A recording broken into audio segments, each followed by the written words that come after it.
Hai semua, hari ini kita akan belajar sejarah tingkatan 4 bab 2, yaitu nasionalisme. Topik ini sangat penting karena ia selalu keluar dalam peperiksaan. Jangan risau, Cigu akan terangkan dengan cara yang mudah paham. Nasionalisme ialah perasaan cinta akan bangsa dan negara. Selain itu, nasionalisme juga bermaksud semangat untuk mempertahankan kedaulatan negara. Ia juga membawa maksud keinginan untuk menentang penjajahan. Dan yang paling penting, nasionalisme ialah perjuangan rakyat untuk mendapatkan hak menentukan nasib sendiri. Mudahnya, nasionalisme boleh kita ingat dengan 4 kata kunci. Cinta, pertahan, lawan, dan hak. Sekarang, kita lihat pula nasionalisme di Barat. Nasionalisme di Barat berkembang melalui 3 revolusi yang penting, yaitu Revolusi Keagungan di England pada tahun 1688, Revolusi Amerika pada tahun 1776, dan Revolusi Perancis pada tahun ke-1789. Ketiga-tiga revolusi ini menunjukkan bahwa rakyat mula sadar tentang hak mereka tidak lagi mahu ditindas. Mereka mahu kebebasan, keadilan, dan pemerintahan yang lebih baik. Kita lihat yang pertama, yaitu Revolusi Keagungan di England. Revolusi ini berlaku karena rakyat menentang pemerintahan raja yang berkuasa mutlak. Sebelum itu, raja mempunyai kuasa yang sangat besar. Tetapi rakyat dan ahli parlemen tidak setuju jika semua kuasa hanya berada di tangan raja. Akhirnya, revolusi ini menyebabkan raja tidak lagi berkuasa sepenuhnya.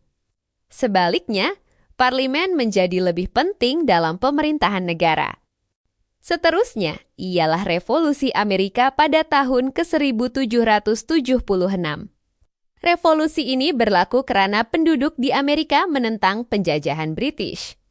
Mereka berasa tidak puas hati karena British mengenakan pelbagai cukai dan kawalan, tetapi rakyat Amerika tidak diberi hak yang sewajarnya.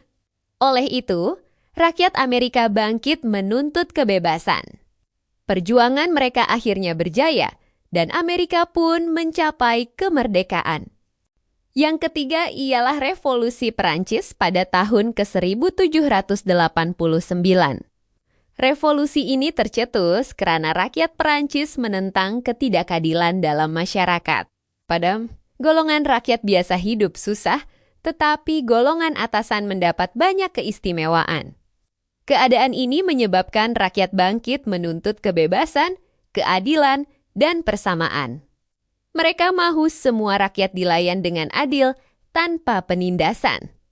Seterusnya, nasionalisme di Asia. Di India, rakyat bangkit menentang penjajahan British demi hak dan kebebasan. Di China, pembaharuan dan pemodernan dilakukan untuk menguatkan semula negara.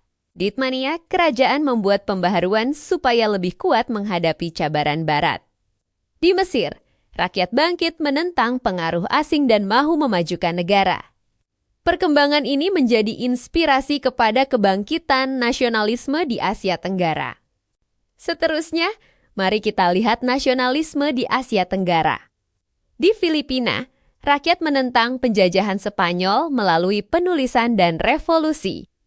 Di Thailand, pemimpin menjalankan pemodernan supaya negara kekal kuat dan tidak mudah dikuasai kuasa asing.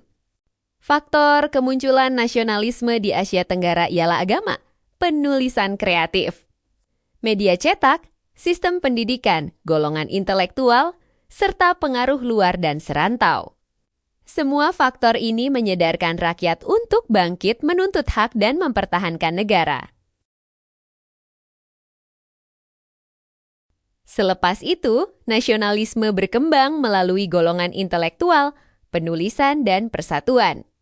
Golongan intelektual memimpin rakyat, penulisan menyadarkan masyarakat, manakala persatuan menggerakkan perjuangan.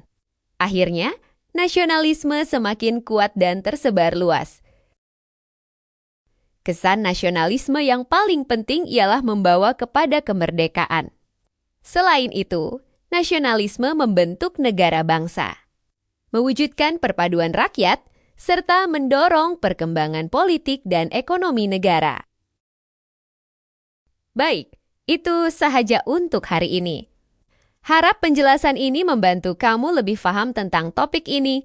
Kalau video ini membantu, jangan lupa like dan subscribe supaya kamu tidak terlepas video sejarah seterusnya. Kita jumpa lagi dalam video akan datang. Terima kasih.